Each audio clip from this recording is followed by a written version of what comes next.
Hi guys, welcome back to the next part of the CSQ technique workshop.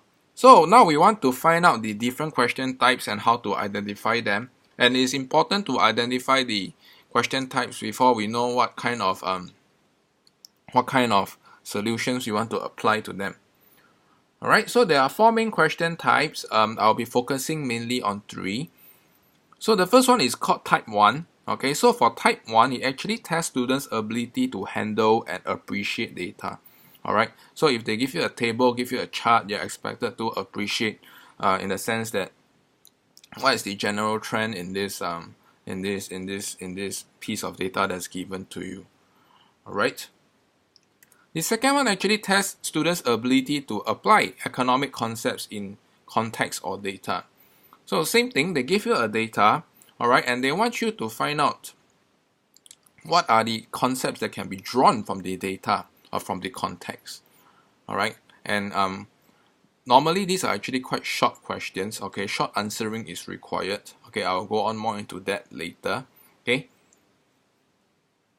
Type 3 tests students' ability to evaluate data, but this is actually very, very rare, alright, so in my 10 years of teaching, I have very few encounters of this kind of question, so I will omit this. Alright, this is something that I will not be covering in this CSQ technique workshop.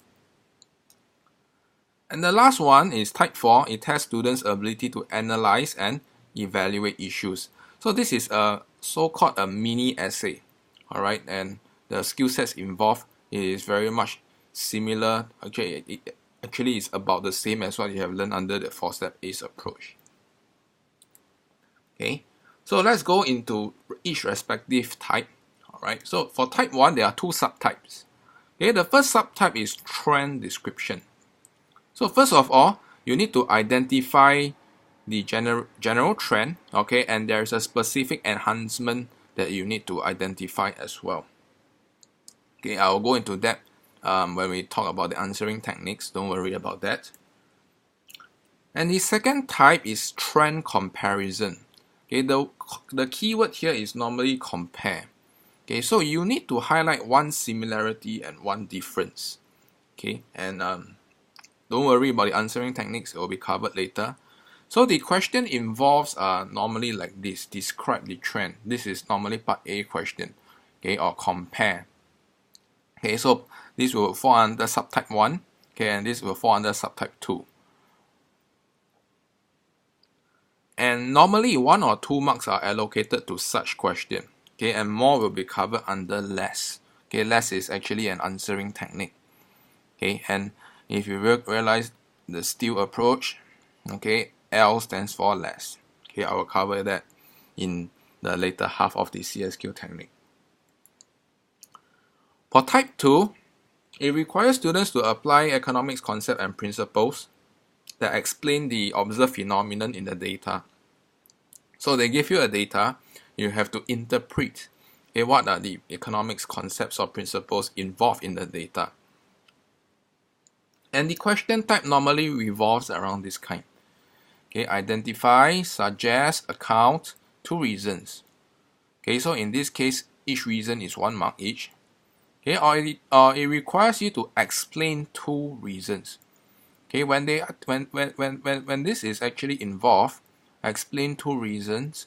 Alright, you need to identify plus explain. Okay, so this set is 2 marks. Okay, identify plus explain the second set, it is 2 marks again. So it is broken down into 2 sets. Okay, and for the third factor, alright, for the third kind of question, explain the factors that cause 6 marks.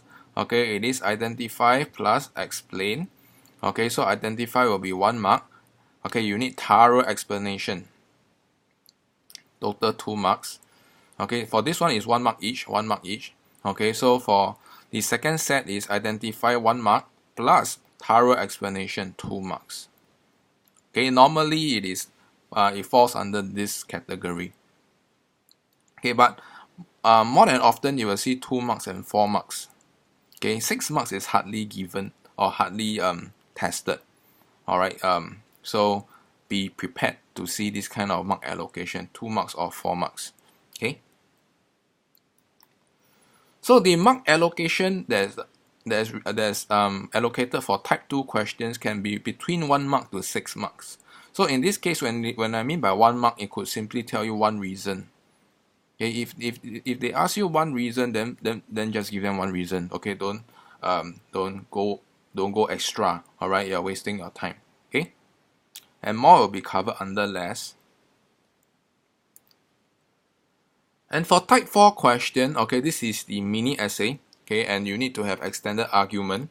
Okay, you need to write in paragraph form. Okay, so please take note. Okay, it's normally found in, where is it, part D and part E question. Okay, part D or part E question. All right, and since this is a mini essay, you need to have paragraph. Okay, and it goes with the marking scheme or level of response marking scheme. Okay, I've actually explained to you what is this about already. Okay, and if you want to find out the exact LORMS, okay, you can refer to the 4-step ACE approach. Okay, there will be actual dissection of an essay, and they'll tell you how is the marking scheme going to be awarded, L1, L2, L3. Okay, and how are you going to find out the question types? Okay, so the question types, first of all, they normally exist in the last 2 questions, big questions. Second, okay, they normally have such command words like discuss, do you think, do you agree, to what extent. So they are mainly open-ended kind of question that requires argument. Okay, so if you identify this pattern, okay, of question that requires argument, they fall under type 4. Okay, and they have usually huge marks allocation. All right, so if you realize okay, the last 2 questions of your CSQ, especially for year 2, all right, is either 610 or 810. Okay, so 16 upon 30 is actually almost more than half. 18 upon 30 is almost 2/3. Okay, so you realize that all these questions okay, they actually have a very huge weightage on your CSQ. Okay, so later on I'll be going through one specific time management skill set for you to use, so that you will not overshoot your question. All right, so for 10 mark question, it is actually 1/3 of your CSQ already. Okay, so you cannot afford to leave that blank. Okay, and the exact way of identifying the questions other than this part, okay, can be found in the 4-step ACE approach. Okay, there is a very specific table that guides you through what kind of questions are asked in essay. Okay.